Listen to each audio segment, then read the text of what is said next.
Yeah. So, hello everyone. So, nandito po kami sa bahay kung saan kami lilipat. Within 2 months pa naman.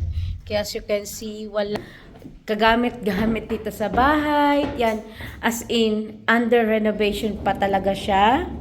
Pero, mag-stay kami dito for 3 days and 2 nights para lang ma-feel namin yung bahay. Kaya, dinala namin yung mga ilang gamit namin para makapag-stay kami dito ng gabi, makatulog, ganun. So, ito yung kusina. Tatanggalin din yan lahat.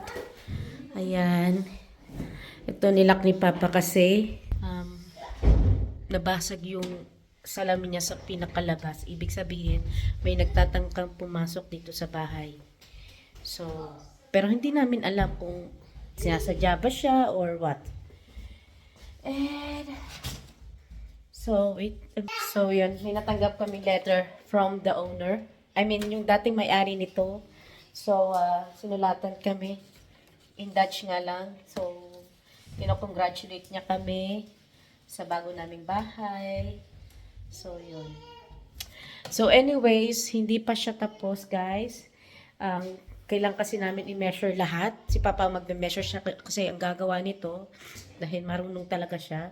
Professional bowen carpenter talaga siya. But anyways, nandito kami para masukat lahat. Ano yung mga kailangan sa bahay. Ano yung mga dapat namin tanggalin at i-add pa. Kasi totally empty yung bahay.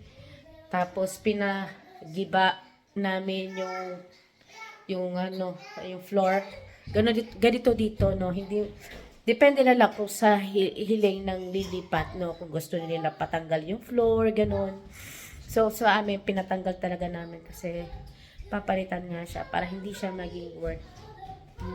Maraming trabaho para sa amin. Oh, the keys. Oh. So.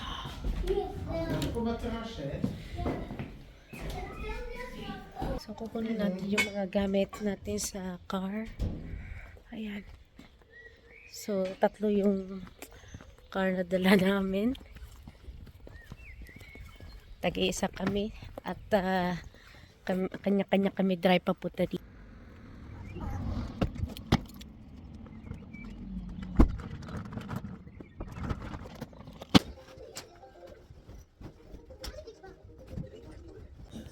So, marami pa talaga kaming gagawin.